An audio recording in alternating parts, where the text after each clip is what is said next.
Иран, ақш, Израиль арасында атысты тоқтата тұру туралы Трамп осы сәрсенбіге дейін уақыт берген еді. Жалпы қазір Иран мен ақш арасында қандай да бір атыс жалғасып жатқан жоқ. Көбінесе Армұз бұғазы маңында текетірес байқалады. Бүгінгі күнге дейін ақш тарапы 2 Иранның кемесін құрықтады. Құрықтағанда енді ары қарай жүруіне мүмкіндік берген жоқ. Яғни ақш қазір күнге дейін Иранда теңіз блокадасының жалғасып жатқан туралы мәлімет берді. Бұл жерде тағы бір қызық ақпарат. Үндінің кемелері, мұнай танкерлері тасымалдаған кемелері атқыланды деген ақпарат бар. Бірақ жаңағы капитан, Үндінің капитаны біз келістік қой, сендерге қаржы бердік қой деген аудио жазбасы тараған. Жалпы алаяқтар, тіпті алаяқтардың жылдам әрекет ететіні соншалықты Ормұз бұғазы маңында конфликттің болып жатқанын пайдаланып, олар криптовалюта бойынша жаңағы ақшаны алып алғанға ұқсайды. Біз Иран тарапына осы ақшаны беріңдер, біз сол кезде Ормұз бұғазын ашамыз, сендерге оқ атпаймыз деп үлкен көлемде ақша алып алған туралы мәліметтер өте көп тараған. Яғни алаяқтар, білесіздер, алаяқтар өте қатты, қазір олардың дәурені жүріп тұрған кезеңі, қаншама адамдардың пәтерінен, көлігінен айырылып, үстіне несие рәсімдеп, Қазақстанда да өте көп. Тіпті менің ұлттық Әл-Фараби атындағы ұлттық университетте оқып жүргенде Кәкен Қамзин деген профессорымыз болатын. Оны да алдап, үйін сатып, сол ақшаны көлікпен беріп жіберуге дейін апарған. Және алаяқтардың осы профессор арқылы Қазақстанда да алаяқтардың өте қатты дәурені жүріп тұрғанын көруге болады. Енді қараңыздаршы, Ормұз бұғазы маңындағы үлкен халықаралық конфликтіде де алаяқтар өзінің пайдасына асырып үлгергенге ұқсайды. Мәселен, үнді сендердің кемелеріңді өткіземіз, біз осы бізге ақша аударсаңдар болды. Әрине тірідей ақша емес, криптовалюта ақшаларын аударсаңдар, біз сендерге қажет кезде осы Ормұз бұғазы маңынан жүріп өтуге кедергі келтірмейміз деп үлкен көлемде Үндінің тарапынан, үнді кемелерінің, әрине капитанның өз қаражаты емес, енді оның басшысы бар ғой кеменің, соның басшысынан ақша алып алғанға ұқсайды. Сондықтан Үндінің кемелерін Иран тарапы тоқтатқан кезде ол таң қалып, біз сендерге ақшаны аудардық қой деп сұраған туралы аудио жазбасы әрине бүкіл әлемге тарап кеткені осы жерден. Кейіннен мәлім болғандай, ешқандай да Иранмен келісім болмаған, Иранның атын жамылып, басқа алаяқтар осындай үлкен ақшаны алып алғанға ұқсайды. Енді қазір Трамп, білесіздер, сәуірдің басынан бері 1000 түрлі мәлімет тарады, оны Иран тарапы жоққа шығарды. Екеуміз келісіп жатырмыз деді. Шынымен де Иран тарапы ешқандай да келісім болмайтынын айтты, бірақ дей тұрғанмен де қазір екі ел арасында, үш ел арасында деп айтқанымыз дұрыс шығар. Өйткені Израиль мен Ливан арасында да атыс біршама тоқтап тұр осы уақытқа дейін. Бірақ сәрсенбіге дейін болатын бұл келісімнің нақты уақыты. Енді сәрсенбі емес, бүгін бейсенбі. Сондықтан да Трамп тағы да осы атысты тоқтата тұру туралы келісімді 26-сына дейін ұзартқан туралы мәлімет желіде жүр, бірақ ол рас па, рас емес па, оны Иран тарапы әлі растаған жоқ. Бірақ енді соғысты атыс тоқтап тұрған шақта әрине екі ел арасында жаңағы мүмкіндігінше қарудың қоймаларын толтырып алуға асығады. Оның ішінде мен сіздерге айтқан едім, Тегеранда үлкен әскери шеру өтті. Оның ішінде пулемет жаңағы қаруларын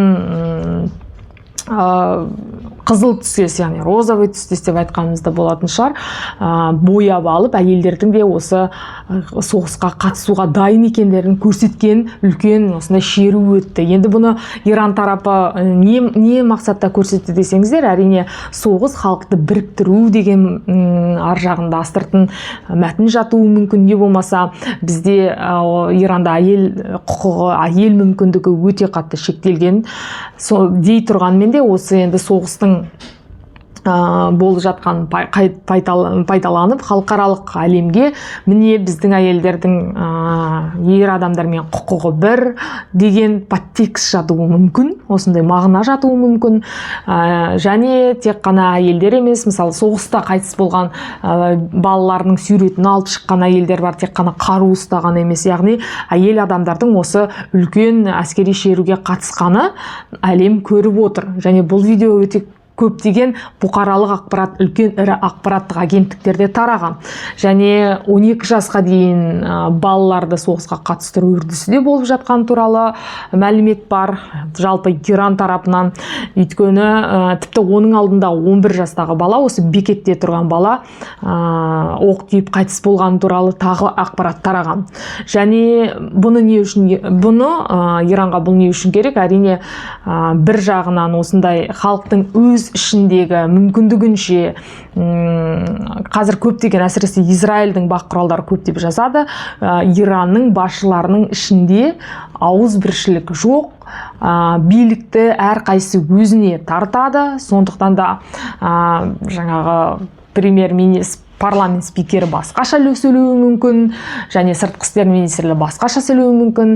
Яғни әртүрлі ақпарат көздері бар. Тасмин деген ақпарат агенттігі бар, олардың мәліметі де басқаша. Мәселен, Трамп біз атысты тоқтата туралы келістік, әрі қарай созамыз деген сәттен бастап, сол Тасмин деген ақпарат агенттігі бұл ақпаратты растамай, керісінше Иран тарапы соғысқа дайын екенін мәлімдеген. Яғни дайын тұрмақ, олар тіпті әйелдерді де араластыруға дайын сияқты. Және оның алдында сіздерге де айтқан едім, 12 жасқа толған балалар да нақты енді қолына қару алып соғысқа қатыспаса да әскери бекеттерде тұруға және тасымал құралы ретінде, яғни қаруды тасу бойынша сол соғысқа араласуы мүмкін. Және солай істеп жатыр деп Иран. Енді Иран өте жабық ел, көптеген ақпарат агенттіктері ол жерде ала алмайсың. Білесіздер, үлкен өзінің билігіне қарсы үлкен шеру өткен кезде көп ақпарат агенттігі 50 мың, 60 мыңға дейін өзінің наразылыққа шыққан адамдарын қырып салды деген ақпарат тарады. Сол кезде мемлекеттің өзінің ақпарат құралдары видеоларды көрсеткен ұсталған адамдардың, бірақ негізі 50-60 мың адамды шынымен де растамайды. Оны мысалы Ресейде өзінің Украинада өліп жатқан адамдардың, біз осындай адам өлді деп растамайды, оның ішінде халық одан сайын көтеріледі. Сондықтан көптеген ақпарат негізі жабық. Бірақ енді Иран тарапы да соғысты әрі қарай жалғастыруға дайынбыз деп мәліметтегені, яғни оларда зымыран да, қару да бар көрінеді. Және ақш қайта сұрап отырған байытылған уран қорын Америкаға толығымен тапсыра салуға да дайын емес екенін айтты, оны істемейтінін айтты.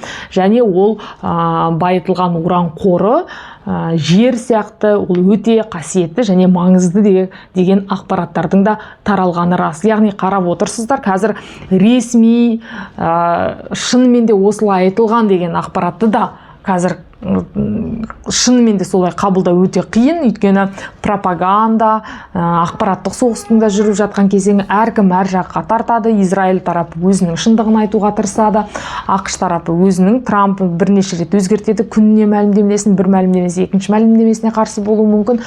Әрине Иран тарапынан көбінесе сыртқы істер министрлігі сөйлейді, содан кейін Тасмин деп аталатын ақпарат агенттіктер арқылы жаңалық айтылады. Және Иран парламентінің спикері Галибаф деген мырза бар, ол да ара-тұра осындай мәлімдеме жасайды. Енді бұны бәрі ары қарай көріп отырмыз. Қазір енді мұнай саласы бойынша әлі де белгісіздік бар. Қытай көбінесе Пәкістан арқылы екі елді бір дастархан басына отырғызып, мүмкіндігінше келіссөздерді ары қарай жалғасуға өте ықпал етіп жатқан ел. Өйткені Европадан қарағанда Қытай Иранның мұнайына өте тәуелді, және оны бүгінгі күнге дейін өте арзан бағамен алып келген туралы ақпарат бар. Мысалы, нарықта мұнайдың бір баррелі мысалы 70-80 доллар тұратын болса, қытайлар оны 40-45, тіпті 35 доллар бір барреліне соны алып келген екен. Әрине олар жаңағы Пәкістан арқылы мүмкіндігінше ары қарайда келісімді сақтап қалуға, келісімді жалғастыруға өте мүдделі елдердің бірі. Және қазір енді соғысты тоқтап тұрған, атысты тоқтап тұрған пайдаланып, үлкен экскаватормен, элеваторлармен енді Иран тау, қыры, бөктерлі таулы ел. Сондықтан да олар ақш тарапы үстінен атқылаған кезде олардың таудың астында, жердің астында тығылған зымырандарын көбінесе көміліп қалды. Бұны енді Израиль тарапы айтып жатыр. Осындай мүмкіндігінше ары қарай атқылау керек Иранды, өйткені олар таудың астында жасырынып қалған. ақш 39 күн болды ғой енді соғыс, 39-40 күнге жалғасты. Осы 40 күнде атқыланбай қалған жерлерден өздерінің зымыран қорларын қайтадан қазып алып соғысқа дайындалып жатқаны сондықтан деп шырылдап жатқан жөні бар. Бірақ енді осы соғыста Иран, ақш, Израиль арасында әрине Израильдің адам шығыны өте аз. Олар әрі қарайда Иранды ақштың көмегімен атқылауға өте қатты мүдделі. Өйткені мүмкіндігінше бағдарламаларды, әсіресе ядролық бағдарламаларды толығымен жалғастыра алмайтындай етіп атқылау қажеттігін айтып жатыр. Және зымырандарды 1000, 2000, 3000 шақырымға жететін зымырандарды жасауға мүмкіндік мүлдем бермеу керек, режимді толығымен ауыстыру керек деген позицияда тұр. Ал әрине Иран келіссөздерде ең бірінші қоятын талабы, біз әрі қарайда зымыранды өзіміздің қауіпсіздігіміз үшін зымыранды жалғастыра береміз. Байытылған уран қорын ешкімге де тапсырмаймыз. Мүмкін 5 жылға үзіліс алуымыз мүмкін, бірақ ақш тарапы сұрап отырғандай 20 жылға ядролық бағдарламаларды өндіруді шегермейміз деп. Сондықтан енді жағдайды әрі қарай бақылайтын боламыз. Қазір Ресей, Украина арасындағы да жағдай өте қызықты деңгейге көшті. Қызықты деп айтып отырғаным, қазір барлық Z блогерлер жылап сықтап бұл соғыстың ешкімге қажет емес екенін, Ресейдің экономикасы құлдырап жатқанын, соғыстың 5 жылында ешқандай жетістікке жетпегенін, тіпті Ресейдің министрлері соңғы уақытта күлкіге айналғанын жарыса жазып жатыр. Өйткені мен сіздерге айтқан болатын, Ресейдің билігі Луганскіні басып алған туралы ақпаратты бөркін аспанға атып тұрып жариялады. Ал Z блогерлердің өздері санап қараса, Луганскті басып алғанына 5 рет басып алған туралы ақпарат жариялаған. Ресейдің шын мәнінде Лугансктің Донбасты толығымен басып алмаған, 98%-ға басып алынған туралы мойындау керек. Бірақ әлі де соғыс линиясы осы елде болып жатыр. Әлі де бұл жерде әр шөкім деп айтсақ болатын шығар, әр километр жер үшін украиналықтар соғысып жатқан жайы бар. Және министрлігінің бұл сөзіне Украина емес, Z блогерлердің өздері күліп жатқанға ұқсайды. Соловьев деген басты пропагандисті жаңағы белгілі бір блогерда өте қатты дөрекі түрде сөйледі. Сондықтан да енді оған қарсы сот шығын түсіруге дейін барған. Яғни олар өздерінің ішкі мәселесі деп айтуға болатын шығар, бірақ енді ішкі мәселесі көбінесе Украинаға қатысты болғандықтан менің айтпағым, тіпті билік құмар, өте қатты, өзінің президентін өте қатты жақсы көретін, шынымен де бұл соғысты ашуға Ресейдің басқа амалы қалмады деп қатты билігіне құдайша сеніп отырған блогерлердің өздерінің де қазір бұл қысылқ еткен деңгейге түскен сияқты. Өйткені экономикасын көріп отырсыздар. Украина тарапы соңғы уақытта Ресейдің Саратов, Туапсе және Балтық жағалауындағы порттарын, Новороссийск деген порттарына мүмкіндігінше Башқұртстанға дейін жетіп жатыр дрондары. Және Украинаның дрондары қазір миллиондап өндіретін болса, әрине күніне онда мыңдаған дронды Ресейдің ешқандай ПВО-сы көтере алмайтын сияқты.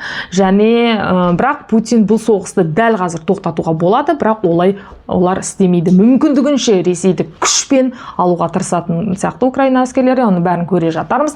Арнама жазылып қойыңыздар, комментарий қалдырыңыздар. Бұл қазақ тілді ақпараттың алға қалар жолына көп септігін тигізеді. Олай болса, келесі кездескенше.